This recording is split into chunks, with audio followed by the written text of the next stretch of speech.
Dans le village où je suis né, à la fin des années 40, au fin fond de la campagne algérienne, il y avait 2 ruelles, une mosquée, 3 oliviers, une brouette, 10 fous, 3 chèvres, 5 milliards de mouches,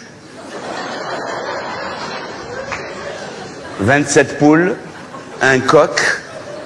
C'était d'ailleurs le seul dans le village qui ne chômait pas. Et il y avait aussi une misère immense, plus grande que la montagne, qui nous dominait. Alors mon père, n'en pouvant plus de cette misère, un matin très tôt à l'aube, avait ramené une vieille camionnette. Il a jeté nos affaires dans la camionnette.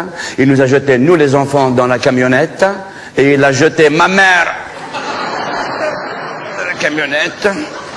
Et la camionnette a descendu la piste du village, doucement, silencieusement, au point mort. Pour ne pas réveiller mon grand-père, on voulait l'abandonner là-bas. Mais mon grand-père, qui était en train de rêver qu'on était en train de l'abandonner, s'était réveillé et dès qu'il a vu le camion cahoter sur les cailloux de la piste, il s'est mis à courir derrière nous. Il a couru 500 mètres, il nous a rejoints, il a sauté, il s'est accroché derrière le camion. Mon père, qui était assis à l'avant près du chauffeur, avait sorti la tête et nous criait de ne pas le laisser monter. On a essayé de lui écraser les mains. Mais mon grand-père, une fois qu'il est accroché, c'est trop tard. Mon père nous a lancé la manivelle et nous a dit cognez-lui les doigts avec. On a essayé, ouelou. Un de mes petits frères nous a donné une idée. Et si on lui sciait les doigts? On a tous sauté sur une vieille scie qui se trouvait là, dans le fatras du déménagement, et on s'est mis à lui couper les doigts un par un, tout en se passant la scie pour faire plaisir à tout le monde. Lorsqu'il ne restait plus que 2 doigts qui commençaient à lâcher, mon grand-père a regardé derrière lui quand il a vu la misère dans laquelle il allait rester s'il tombait, ses doigts ont repoussé. Alors comme on ne pouvait pas s'en débarrasser, ben on l'a traîné comme ça, derrière le camion, pendant 250 km, jusqu'à la ville, la grande ville, Alger, la Blanche. À Alger, nous sommes allés à la Casbah, le vieux quartier populaire, chez mon oncle Rabah, qui habite une ancienne buanderie qu'il avait transformée en appartement grand standing, avec toutes les commodités au rez-de-chaussée, 3 rues plus loin. Mon oncle a poussé tout le monde et il nous a dit « Bienvenue dans la famille ». On a habité 12 ans chez lui. À l'époque, quand je suis arrivé moi à Alger, je ne parlais pas du tout l'arabe, je ne parlais que le kabyle. Alors tous les matins, quand je sortais dans la rue pour jouer, les enfants de la Casbah par dizaines m'entouraient et ils se mettaient à chanter, à taper dans les mains. Kabyle, débile, plein de merde et plein de billes. Qbaili, bono, bono, Jabal Kharafi, bono. Alors moi je comprenais pas qu'est-ce qu'ils disaient, mais j'aimais bien la musique. Hein.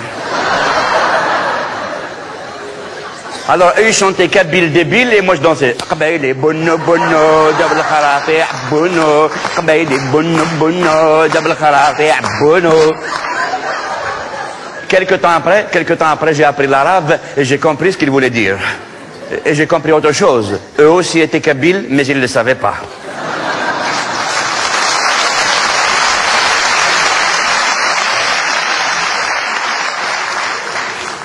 Quelques jours après notre arrivée à Alger, mon père a trouvé son premier travail comme éboueur à la voirie municipale. Tous les matins, avec mes frères et sœurs, on montait à Bab Jdid, sur les hauteurs de la Casbah, et on se mettait sur le trottoir du boulevard de la Victoire, et on attendait. On était heureux de voir arriver le camion d'ordures avec mon père debout sur le marchepied à l'arrière de la benne. On était fiers de lui. Et Et quand le camion arrivait près de nous, mon père nous faisait des petits signes avec la main. C'était magnifique, on dirait le général de Gaulle qui défilait.